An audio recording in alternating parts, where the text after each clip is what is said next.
Поддержать военнослужащих и их семьи. Такую первоочередную задачу ставят перед собой власти Воркуты. Накануне мэр города Ярослав Шапошников посетил роддом, где поздравил с первенцем молодую семью, во главе которой как раз защитник Родины. Страшно ли рожать? Однозначный ответ дает его супруга. Какой именно, знает Анна Зубарева. По коридорам воркутинского роддома с ярким букетом цветов мэр Ярослав Шапошников направляется в палату к новорожденной Рианне Ранильевне. Ее папа – военнослужащий.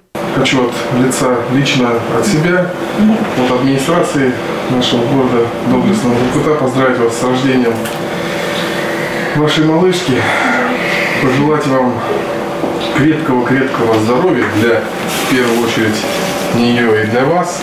Поздравления на этом не заканчиваются. При съемочной группе в палату вносят подарочный набор. В нем все необходимое на первое время. Это от Республики Коми, от главы Республики Коми. Для семьи это первенец. Александра узнала о беременности в январе. Ничего, кроме счастья, признается, в тот момент не испытывала. А как началась спецоперация, появился страх, что мужа могут забрать.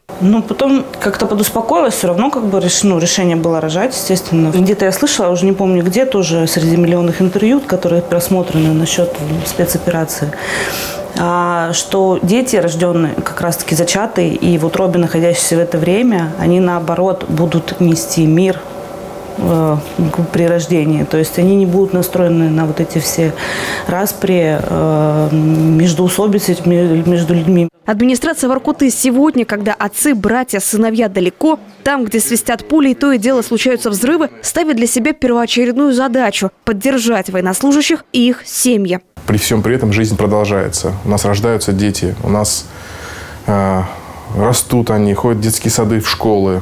И мне очень приятно это говорить, потому что многие наши бойцы, они переживают за свои семьи, за своих жен.